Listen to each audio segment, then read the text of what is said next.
마가복음 시리즈 리뷰 파트 2 두 번째 시간으로 가겠습니다.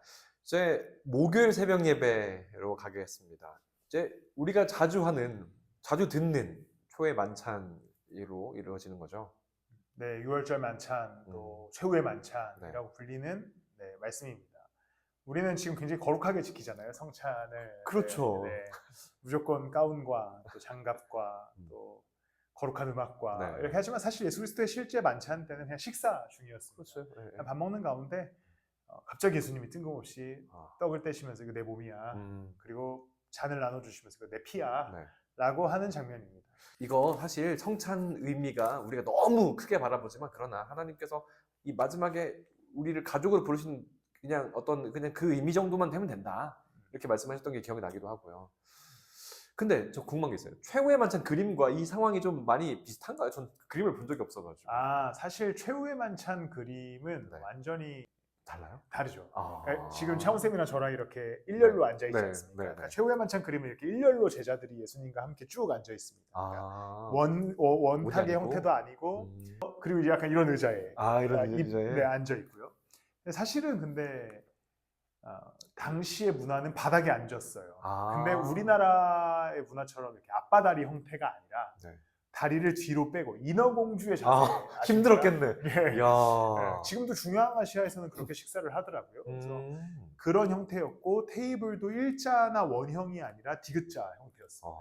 그러니까 지금이랑 식사 방식이 많이 달랐는데, 어쨌든 우리의 현재 기독교는 서양의 영향을 많이 받았죠. 그래서 약간 어떻게 보면 실제와 다른 사실을 우리가 갖게 됐네요. 진실이 아닌 사실. 하지만 뭐 중요하지 않다. 맞아요. 핵심은 떡과 잔 마셨으면 되지. 맞아. 예수님 주는 잔과 떡이 중요합니다. 그래서 핵심적인 부분은 그 잔과 떡을 통해서 우리가 피에 참여하라라는 핵심이네요. 그렇습니다. 제가 얘기할 때는 단순히 참여를 넘었습니다. 너가 곧 그리스도가 된 거야. 너가 곧 그리스도의 몸이 됐고, 그리스도의 피를 마셔서 그리스도가 됐어. 그리스도답게 살아야지. 맞네. 라고 몸과 피를 마신다는 행위는 그의 일부분이 된다라는 선언이고요. 그러면 결국에 우리가 큰 주제, 또 그 주제로 돌아갑니다. 예수를 따라가라. 예수와 같이 십자가를 지고 따라가라 라고 하는 그 명령 안에서 이루어지는 은혜인 것이죠. 맞아요. 참여하라라는 의미는 조금은 내가 책임지지 않는 부분도 분명히 있거든요. 게스트와 호스트로 나눠져 있으니까. 따름이라는 행위는 내가 조금 더 능동적이어야 되고 책임감을 가져야 되는 부분이 있다 보니까 좀 다르네요. 결국에는 참여한다 이러면 예배에 참여했다. 그렇죠. 회중석에 앉았다. 이렇게 되는데, 맞아요. 예배를 너가 드려라 하는 것은 완전히 다른 차원이죠. 그 예배를 스스로 하나님과 내가 1대1 관계가 되어서 예배하는 것이 되니까.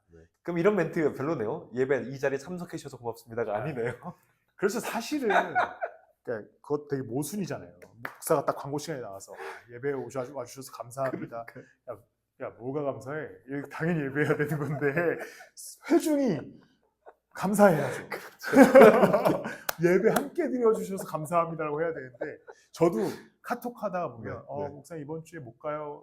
뭐 죄송해요. 막 이런단 말이에요. 그러면 뭐 속으로는 짜증나지만, 근데 얘네 누구한테 죄송한 거야? 왜 나한테 죄송하지? 그렇죠. 하나님한테 가서 죄송해야지. 왜 나한테 죄송하지? 이런 마음이 들고, 또 저도 사악해서 예배 온다 그러면 감사합니다.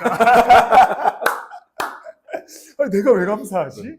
하나님에게 예배 영광 돌리는 것은 당연한 일인데 이런 게 있는 거죠. 그러니까 성찬에 참여한다는 느낌이 아니고 성찬은 한 몸을 이룬다. 그리고 내가 이게 따라간다. 그 의미가 훨씬 큰 것 같습니다. 자, 그러면 이제 금요일 마지막 새벽 예배를 하겠습니다. 아주 컨디션이 가장 좋았고 설교가 가장 짧았다는 느낌으로 기억되는데. 맞습니다. 베드로가 역시 부인을 합니다. 베드로는 여전히 마가복음에서는 잘 두드러지게 나오는 인물 중에 한 명입니다. 저도 이번에 마가복음 시리즈를 끝내고 팀 켈러 목사님의 책을 읽다 보니까 마가복음은 베드로의 증언이었을 가능성을 이야기하더라고요. 왜냐하면 마가는 예수님의 12 제자가 아니었고, 그 현장을 직접 보지 못했는데, 마가가 이후에 베드로와 함께 동행하면서 마가가 베드로의 통역사 역할을 했다고 합니다. 그러다 보니까 베드로가 해주는 예수에 관한 이야기를 마가가 기록했다. 그래서 마가복음이 탄생했을 가능성이 있어서 마가복음에는 베드로에 관한 이야기가 많이 등장합니다.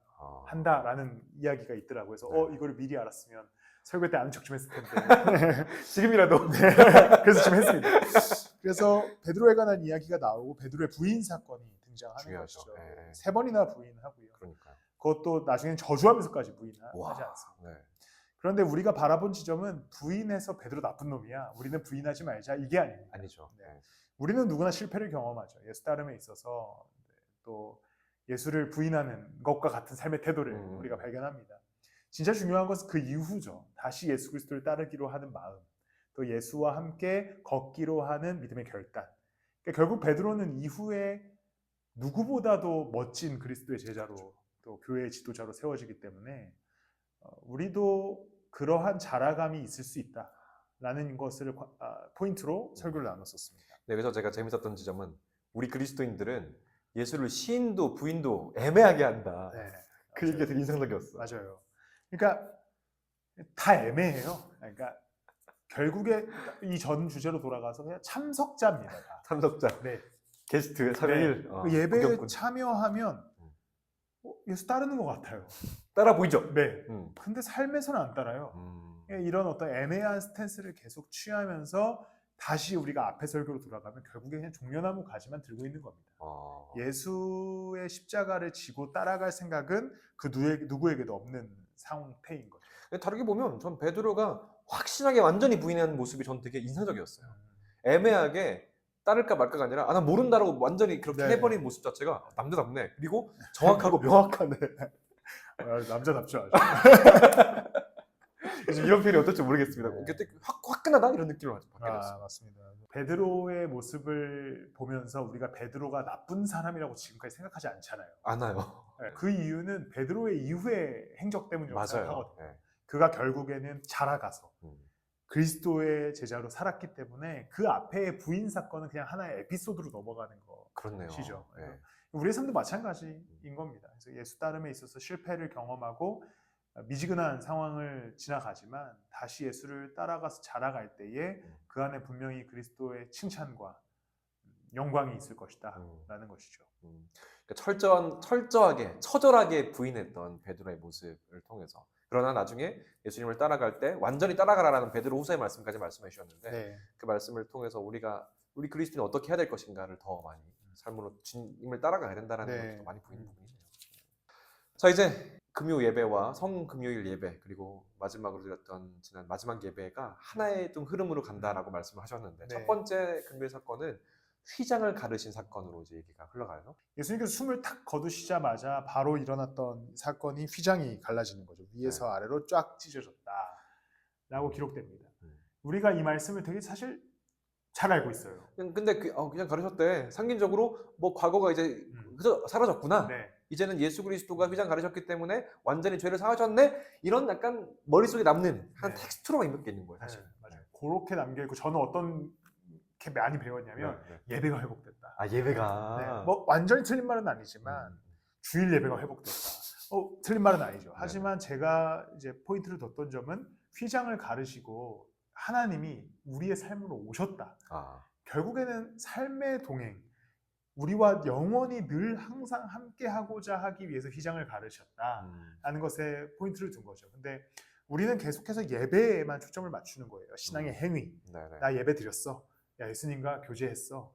그러면서 제가 이제 그 부분을 어떻게 얘기했냐면 휘장을 다시 꼬매고 있다. 네. 맞아요. 휘장 가르지 마세요. 이렇게. 네, 왜냐하면 삶에서는 그리스도 따라가고 싶지 않거든요. 휘장을 가르시고 예수님은 딱, 야, 나 이제 휘장 갈랐어. 너네랑 함께 하려고 휘장에서 나왔어. 라고 말씀하시는데 우리는 주일에만 찾아뵙겠습니다. 오케이. 대제사장과 크게 다를 게 다를 거 없는 없네요. 거예요. 네. 그리고 삶에서 전혀 따르지 않고요. 그러다 보니까 하나님을 휘장에 가둬놓고 나오지 마세요. 주일에 만나요. 뭐 이렇게 하면 결국 예수 그리스도의 십자가의 의미가 무슨 의미가 있는가. 휘장을 이미 가르셨고 우리가 영원한 예배를 허락하셨는데, 그렇게 된 우리의 삶의 태도를 좀 이제 금요일에는 지적하는, 그리고 권면하는 이야기를 나눴었습니다. 이런 느낌이에요. 자, 주일 되면 휘장문을 쓱 내가 열었다가 이제 예배 끝나고 휘장문을 쭉 닫고 가는 거지. 내가 열쇠 나한테 있는 거야. 이런 느낌으로. 결국에는 대제사장의 역할을 하고 싶은 거죠. 그 밖에 나가면 내 맘대로 살다가 임재 때만 싹 들어가가지고 임재를 누리고 싶은. 우리의 그 욕망들 맞죠? 우리의 네. 마음들이. 그러면서 그리고서는 평안한 거죠. 나 예배했어. 그래. 이렇게 되는 거죠. 네가 참여했어? 그럼 네, 참여했어, 네. 네, 네. 네. 네. 자, 그러다가 마지막에는 무덤에서 무덤에 간 그 여자들이 나오고요. 네. 무덤에 너희 무덤에 계시지 않아? 이렇게 말 선포하는 장면이 나옵니다. 이제 여인들이 향유를 바르러 무덤에 들어갔는데 네. 갑자기 웬 흰옷을 입은 천사 혹은 남자가 앉아서 여기 예수님 안 계셔 어, 라고 얘기하죠. 그러면서 이제 여인들이 놀래서 나옵니다. 그렇죠. 마가복음에서는 등장하진 않지만 이제 마태복음에서 보면 예수님이 바로 여인들 앞에 나타나셔서 평안하냐라고 네. 물으시죠. 네. 근데 평안했겠습니까? 무섭지. 전혀 평안할 수가 없죠. 네. 왜냐하면 이미 자기가 따르던 스승이 죽은 지 3일이 지났고 심지어 정치범으로 몰려서 사형당했는데 그 그러니까요. 제자들이 평안하지 않았겠죠. 음. 근데 예수님께서 평안하냐 물어보시는 것은 그 뒤에 나오는 본문들을 통해서 알 수 있듯이 이제 평안을 선언하신 겁니다. 아, 예. 그러니까 무덤에 계셨으면 바깥에 있었던 그리스도인들이 평안하지 않았을 겁니다. 그러나 그리스도가 부활하셔서 이 땅 세상으로 다시 돌아오셨고 제자들 앞에 나타나셨고 그리고 그들에게 하시는 선언이 평화가 있을지어다. 이것은 예수 그리스도께서 우리에게 엄청난 삶의 능력을 허락하신 겁니다. 오늘을 살아갈 힘, 그리고 오늘을 그리스도와 함께 동행하면서 평화를 얻을 능력을 허락하신 것이죠. 근데 우리가 그 능력을 신뢰하지 못하고 그 능력을 누리지 못하면 이제 예수 그리스도를 다시 무덤에다 가두려고 하는 신앙인 것이죠. 그래서 때문에 휘장을 꼬매는 것과 무덤에 예수를 다시 넣는 것을 같은 관점으로 봐서 이 한 설교다라고 이야기를 제가 나눴었습니다. 근데 여전히 우리는 무덤에 예수님을 가둬놓는 느낌이 있어요. 맞습니다. 네. 똑같이 휘장이든 무덤이든 주일만 만나요. 네. 일요일만 만나요. 이런 네. 느낌들이 강해서. 자, 이렇게 오늘 마가복음을 16장까지 쭉 한번 정리를 해봤어요. 사실은 원래는 다음 주까지 하려고 했으나 이 정도면 우리가 배울 분 충분하지 않습니까? 네. 부활하신 예수님 또 끄집어내기가 죄송해서 다른 시리즈를 준비했습니다. 좋습니다. 그러면 저희가 마가복음 시리즈 쭉 이제 마무리했으니까 어떤 것들 느꼈는지 저부터 간단하게 좀 코멘트를 하고 이제 마무리해 보겠습니다. 저는 이런 생각을 많이 했습니다. 참여하는 건 참여했다 정도지, 인증했다 정도지, 그 인증으로 나를 그리스도인이라고 칭할 수 있는 게 아니구나. 그냥 앉았어, 먹었어, 같이 했어.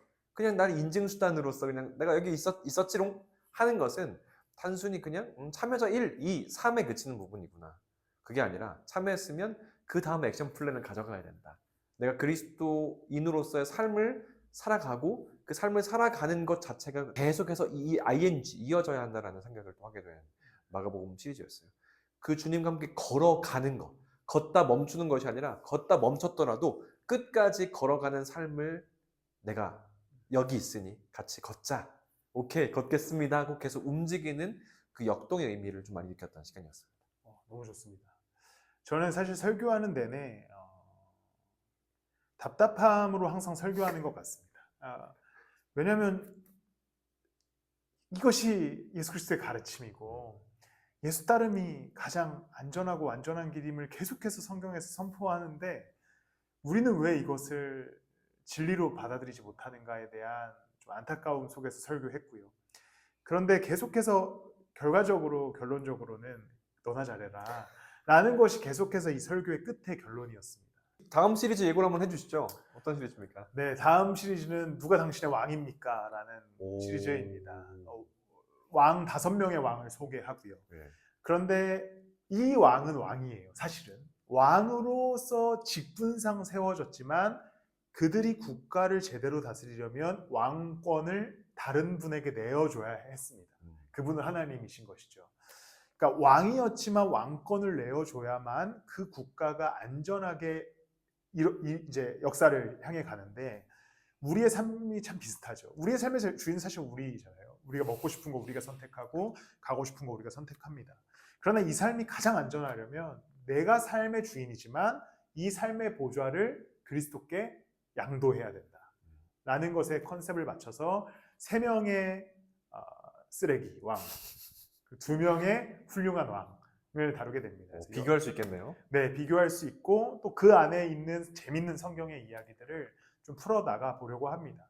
익숙한 왕들도 다루죠. 예를 들어 아합이라든지 요시야 왕 같은 경우는 굉장히 익숙한 왕이지만 반대로 여호사밧 또 므낫세, 여로보암 이런 왕들은 우리가 익숙하지 않은 왕들이어서 그 안에서 재밌게 이야기를 좀 풀어나가 보려고 준비하고 있습니다. 열왕기 상하 역대상하에 있는 왕들이 나올 것 같은 네. 그런 예감입니다.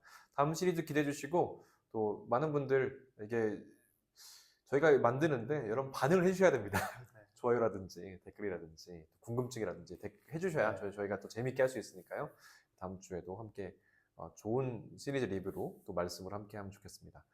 그리고 지난번에 마지막에 찬양으로 마무리했던 것처럼 제가 또 이번에도 건반을 연주하면서 찬양으로 오늘 시리즈를 마무리해 보겠습니다.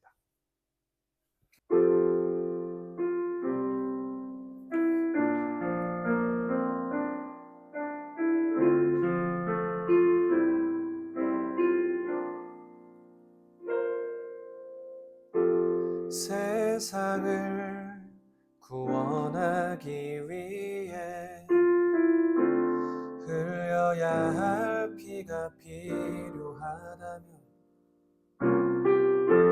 죄인을 대신하기 위해 희생의 제물 필요하시다면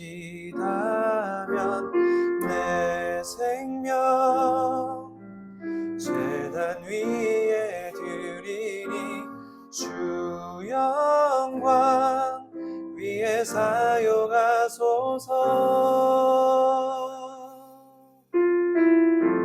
길 잃어 지친 양을 찾아 맘상에 이리저리 헤매이듯 한 영혼 찾아 아파하는 예수님 마음 내게 주옵소서.